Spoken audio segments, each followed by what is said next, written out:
नमस्कार मित्रों, पुनः आपका स्वागत है जगत गुरु योगशाला यूट्यूब चैनल में। मैं रमाशंकर सिंह ठाकुर। चलिए चलते हैं, आज योग कुंडलोपनिषद के बारे में चर्चा करेंगे। बहुत ही शानदार ट्रिक के माध्यम से पढ़ेंगे, कहानी की तरह ही आपको याद रहेगा ये। ठीक है, तो सीधे चलते हैं। योग कुंडलोपनिषद कृष्ण यजुर्वेद से लिया गया है। ठीक है, तो कृष्ण का कुंडल है, ऐसा समझ सकते हैं। ये कृष्ण का कुंडल है, कुंडलोपनिषद। योग कुंडलोपनिषद में कुंडली शब्द आया है, जिसका जागरण करना है और प्राणायाम ही उपाय है। तो हमें कितने प्राणायाम करना पड़ेगा और प्राणायाम सिद्धि के क्या उपाय हैं, ये सब जानना होगा। और क्या प्राणायाम सिद्धि होने से, कुंडली जागरण होने से ब्रह्म की प्राप्ति हो जाएगी, आदि प्रश्नों का उत्तर जानना है हमें। तो देखते हैं दूसरा ट्रिक। मेरे कुंडली में 4 ग्रह हैं। ठीक है, ये 4 ग्रह 4 प्राणायाम है। कुंडली कुंडलोपनिषद है, तो इसको बना लेना कि मेरी कुंडली में एक घर में 4 ग्रह हैं। ये 4 ग्रह 4 प्राणायाम हैं, जिनके सही अभ्यास से मेरा ये घर सही रहेगा और फिर कुंडली भी सही रहेगा। ये 4 ग्रह रूपी प्राणायाम सूर्य भेदन, उज्जाई, शीतली और भस्त्रिका है।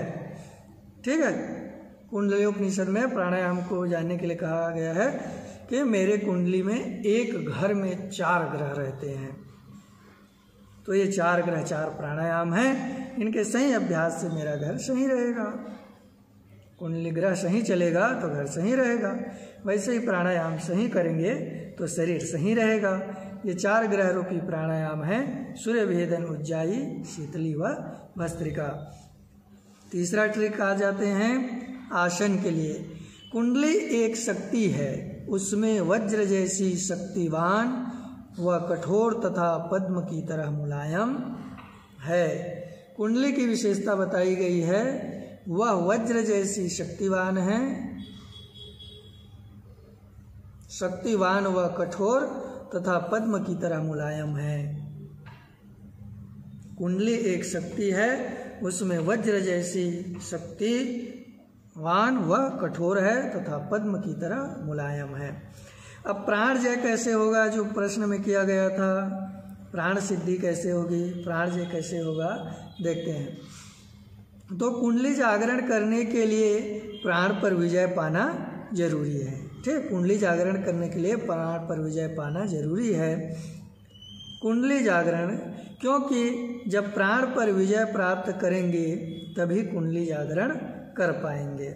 तो प्राण जय तभी होगा जब आहार सही होगा, मतलब मिताहार करना होगा। उस आहार को पचाने के लिए आसन करना पड़ेगा, फिर उस पचे आहार से शक्ति संचालित होगी, जिसे शक्ति चालनी मुद्रा कहते हैं। इसका भी अभ्यास करना पड़ेगा। तो प्राण जय के लिए क्या क्या करना पड़ेगा, आहार, मिताहार करना पड़ेगा, आसन करना पड़ेगा, शक्ति चालनी मुद्रा का अभ्यास करना पड़ेगा। ट्रिक एक बार और देखें। प्राण जय, कुंडली जागरण करने के लिए प्राण पर विजय पाना जरूरी है, क्योंकि जब प्राण पर विजय प्राप्त करेंगे तभी कुंडली जागरण कर पाएंगे। तो और प्राण जय कब होगा, प्राण जय तभी होगा जब आहार सही होगा, मतलब मिताहार करना पड़ेगा। उस आहार को पचाने के लिए आसन करना पड़ेगा, फिर उस पचे हुए आहार से शक्ति संचालित होगी, शक्ति संचालित से शक्ति चालनी मुद्रा कहते हैं, शक्ति चालनी मुद्रा करना पड़ेगा। इनका भी अभ्यास करना पड़ेगा। चलते हैं छठवां ट्रिक, ब्रह्म की प्राप्ति। ब्रह्म की प्राप्ति देखते हैं 6वें ट्रिक में, केवल कुंडली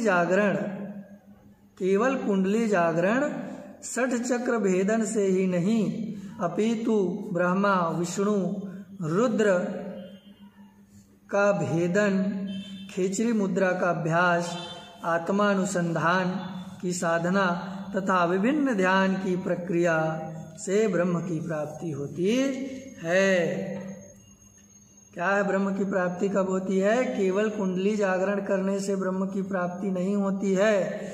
इसके अलावा हमें ब्रह्मा विष्णु रुद्र का भेदन, खेचरी मुद्रा का अभ्यास, आत्मानुसंधान की साधना तथा विभिन्न ध्यान की प्रक्रिया से ब्रह्म की प्राप्ति होती है। बहुत ही सहज सरल शब्दों में पूरे इस योग कुंडली उपनिषद के सार तत्व को बता दिया गया है, जो नेट JRF में आने योग्य है। बहुत बहुत धन्यवाद मित्रों, ध्यान से सुना। वीडियो अगर पसंद आई हो तो लाइक, सब्सक्राइब और शेयर करना ना भूलिएगा। धन्यवाद।